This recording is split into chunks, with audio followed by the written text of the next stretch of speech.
This is the Content Marketing Podcast, episode number 172, When Your Product is Technical and Your Audience Isn't.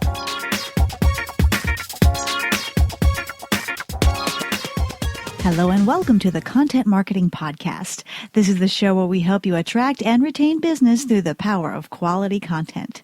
I'm your host, Rachel Parker of Resonance Content Marketing, and today is April 28th, 2016. Hello, or as we say in Texas, howdy, and thank you for joining us for today's episode of the Content Marketing Podcast. Just a reminder, this podcast is available on iTunes and Stitcher and SoundCloud, and now also on Google Play Music. So if you like what you hear, please feel free to click on over and subscribe so you can get every episode delivered directly to your happy little ears. I also want to invite you to subscribe to our weekly emails. Every Friday, we send out a quick content marketing tip that also contains links to our weekly video and the weekly blog post, as well as the podcast. To subscribe, just go to resonancetips.com. Okay, last week we continued our ongoing discussion of content marketing for IT brands, and we talked about how to get your content fodder from those wonderful software developers. If you happen to miss that episode, feel free to check it out on our various stations or via the RSS feed.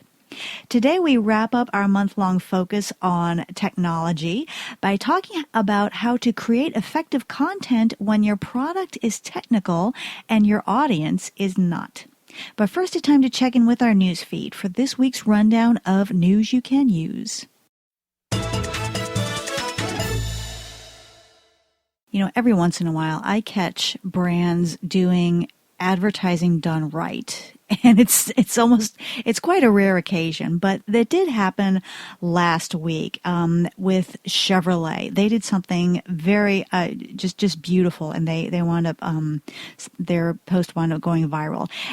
Anyway, just to give you some background, last week, of course, Prince passed away, which was very sad and just caused tremendous sadness around the world. And you know, every time a celebrity death occurs, I can just see what's coming. I can see these brands one after another trying to chime in and put in their 2 cents and, yes, ride the wave of buzz that's going on around this very sad event. And 9 times out of 10, those brand tributes are irrelevant at best and tasteless at the worst. But Chevrolet restored my hope in marketers. They did a stunning tribute to Prince on Twitter. Now, just to give you a little background, one of Prince's most popular songs is, of course, Little Red Corvette, and Chevrolet is the manufacturer of the Corvette, so they did have a tie in there. And it's just a plain image, a very stark black background. At the bottom, there is a partial image of a red Corvette, and in the center, the words in white, "Baby, that was much too fast, 1958 to 2016. It was just beautiful and understated and sublime. And to date, it's been retweeted over 12,000 times. And I will definitely share the link to the tweet in the blog post for this episode. But this is newsjacking done right. We always have to be so careful when we look to comment on things like deaths or disasters or things like that, because we don't want to be, there's a fine line between being respectful and just looking like you're trying to jump on the bandwagon. And Chevrolet just did a beautiful job with this post on Twitter, so I will share that with you. Also, some news out of Google. As I mentioned at the beginning of this podcast, we are now live on Google Play Music, and Google has indeed opened up that the Google Play Music for podcasters. And I did a little looking around on Google Play Music, and what makes it different is it's got some really unique browsing features that are a little different from iTunes, a little more a little more personal, a little more maybe playful. For example, you can look for there's a category called Learning Something New, which makes sense, or you can look under Stuff You Should Know, or there's even a How to Do Everything category. So very interesting approach to podcasts on Google Play Music. Now, if you are a podcaster and want to include your podcast on Google Play Music, you can still submit your podcast, and I will provide the link for you in the blog post for this episode. Okay, our content hit of the week is a post titled 38 B2B Content Marketing Case Studies for 2016. This is by Lee Odin over on the on his blog. Oh my gosh, what is it called? What is it called? Lee Odin, Odden. I think you know who I'm talking about. Anyway, I love this post because, despite the fact that content marketing is absolutely vital to B2B brands, even more so than on the consumer side, it seems like we're always seeing consumer brands held up as the ideal and looking at what brands like Apple and Nike are doing. But in this post, Lee highlights 38 really excellent campaigns that show what B2B content marketing is truly capable of. And another thing I like is he features brands you'd expect like Salesforce and IBM, but also some lesser known brands like Thermo Fisher Scientific. It's a very fine post, and I will share the link in the blog post for this episode. Recommend you check it out. And the name of the blog is Top Rank. And Top Rank blog is where Lee Odin weaves his magic. Okay, that's it for this week's update. If you stumble across a tidbit you think might be of interest to your fellow content marketers, you can tweet it to me at ResonanceCont. That's Resonance Content with the ENT lopped off, so that we can share. Now it's time for this week's Spotlight segment, when your product is technical and your audience is not. I'm going to start off by I'm going to date myself big time here. Okay, I am going to show my age, but here goes. I can remember when technology was just for nerds. I really can. When I was in like junior high school, anyone who knew anything about software was a geek. They spoke a certain language. They had a certain way of looking at things. They were pretty much all around tech heads. And of course I use the term geek with all affection because I'm married to a software architect who very proudly wears the title of geek. But today not so much, because technology has just so infiltrated every aspect of personal life and work life. And that, of course, means that if your company sells anything related to technology, whether it's a software or a device, chances are you're going to spend at least part of your time talking with a non-technical audience. And for the content creator, that presents a special set of challenges. So that's what I want to talk about today: content marketing for technology brands who serve non-technical audiences, which is, of course, most of them, right? And I'll tell you right now, we have several clients, wonderful clients in the software industry. Love working with those folks. And I'll tell you the biggest obstacle that I come across when we start our relationship. It's helping them break out of the little box that their product occupies in the lives of their audience. And let's look at an example. Let's do an example of someone who has accomplished that, which is HubSpot. Now, it's almost funny to think of HubSpot as a technology product, but it is.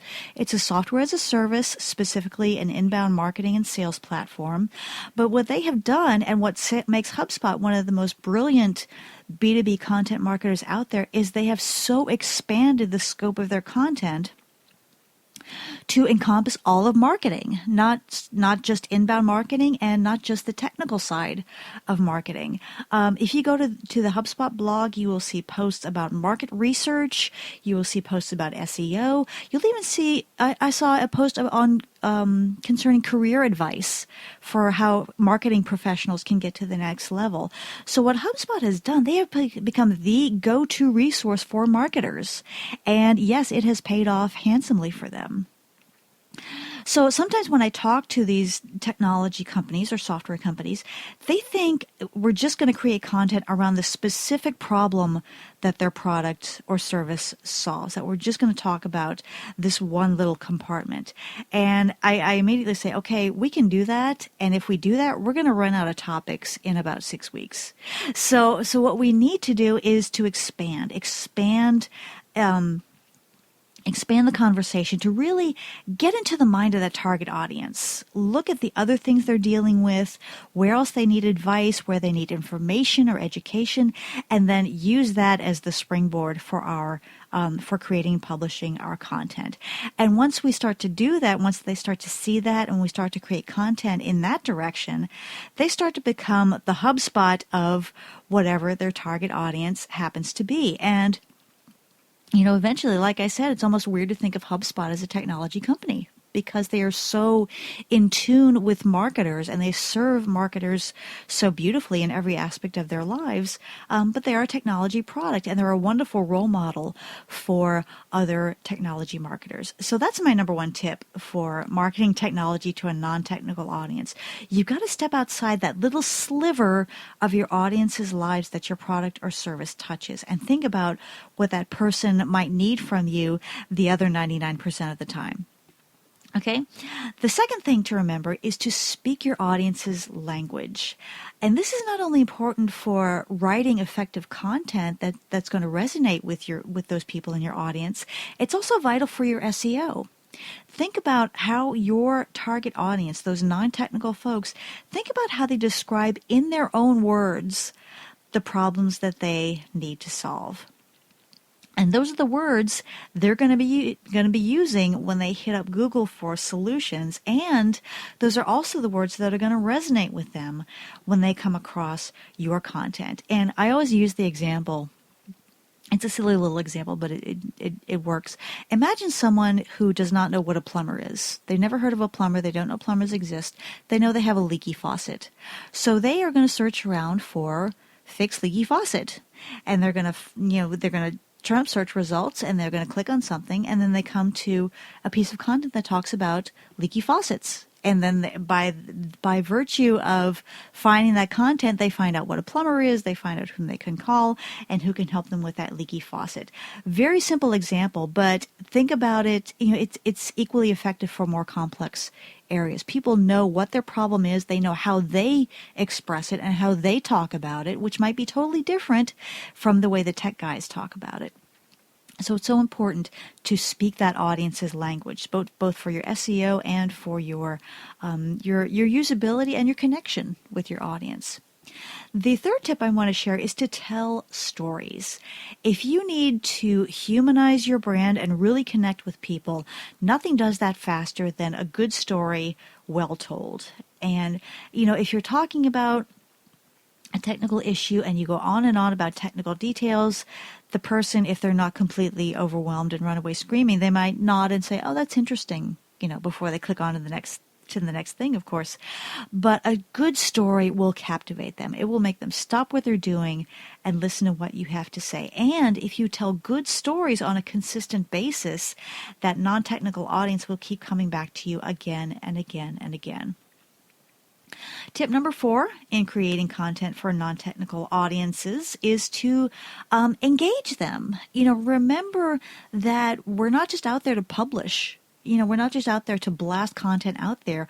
We're out there to start a conversation. So make it clear that you want to hear from them, that this is a two-way street and you want to hear their input, their suggestions.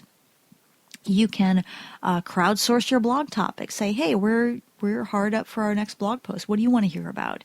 You can post open questions on social media, and then when people respond, you can engage with them and dig a little bit deeper. You can use Blab or Periscope to host a live video broadcast and invite people to answer questions. And these are all tactics that you can use to make it clear that you're interested in talking with your audience, definitely not talking at them or even talking to them. And this is something that tech brands need to come around to, because they are so focused on the technology side of what they do. But it's so important to engage the folks in your audience, both technical and non-technical, really. I mean, people want to be engaged. People want to know that they're being listened to and that what they say matters. And the final tip that I want to share for content marketing for technology brands when you're speaking to a non-technical audience is to think like a publisher. Okay, pick up a publication like Wired. Now, Wired is, yes, it's focused on technical content, but it's really presented in a non-techie way, in the way that the diehard tech magazines don't. It's very different. So look at how they do it. Look at how they choose their topics, and look at how they present their material, how they phrase their titles, how they and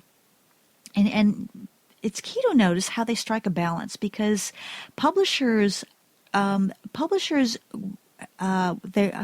to say they walk a tightrope, but that's cliche. But for the purposes, we'll say they walk a fine line, let's say, between material their readers demand, readers say, we want to hear about this, and materials that their readers might not even know about, but their editorial staff knows about, and they know it's important for those readers. So look at what publishers are doing. Look at what technology publications for the layperson are doing, and how they're succeeding and how they're connecting, and really incorporate those practices into your own content marketing strategy. So those are my top tips for creating powerful content for your technology brand that's geared toward non-technical audiences. If you have any questions or want to add to the conversation, I would love to hear from you. And the best way to reach me is through our website, resonancecontent.com. Now it's time for our content marketing tip of the week. For this week's tip, I want to return to a topic we've definitely mentioned before, but it is absolutely worth revisiting. I want to talk about repurposing. I talk to so many stressed out content marketers, and when I get into the heart of what's stressing them out, I find out they're trying to reinvent the wheel every time they sit down to create content. And as content marketers, we need to be smart. We need to work hard, but we need to work smart. And part of that working smart is repurposing, taking content that we've already created and letting it shape something new. One of my favorite repurposing tips repurposing tricks is going from big to small and small to big. So, for example, if you've recently published an ebook, you can take chapters from that ebook and repurpose them as blog posts. Now, I'm not talking about a strict copy paste. You want to refine the language. You might want to update a couple of things. You might want to do some rewording and some rearranging and some tweaking. But essentially, that content is the same. So you can use that content to create a new blog post, or you can go the other way around. You can take a blog series that you might have created and turn it into an ebook. That's exactly how I did one of my ebooks, actually my first couple of ebooks, but I'm thinking specifically about top 10 reasons why your social media sucks. That actually started life as a 10-part blog series. And when the series was done, I bundled it up and did a little rewriting, a little tweaking, and lo and behold, I had an ebook. So the next time you're at a loss for content to create, look at what you've already created and see what you can repurpose. Okay, campers, that's it for me today. Hope you've enjoyed this episode of the Content Marketing Podcast. If you like what you've heard, please feel free to subscribe on iTunes or Stitcher or Google Play Music or via our RSS feed. And if you really like what you've heard, please leave us a quick review on iTunes. I would so appreciate that, because that amps up our search mojo and helps us get in front of more content marketers. Also, remember to sign up for our quick tip of the week emails at resonancetips.com. As I mentioned, I have started taking a poetry class to expand my creative horizons. And today I want to leave you with a quote from another one of my favorite poets, William Wordsworth. This does not sound like it came from a poem, but definitely wise words. He once said, quote, "In modern business, it is not the crook who is to be feared most. It is the honest man who doesn't know what he's doing." Unquote. Again, this is Rachel Parker with Resonance Content Marketing. Thank you again for listening, and we will see you again next week. Take care.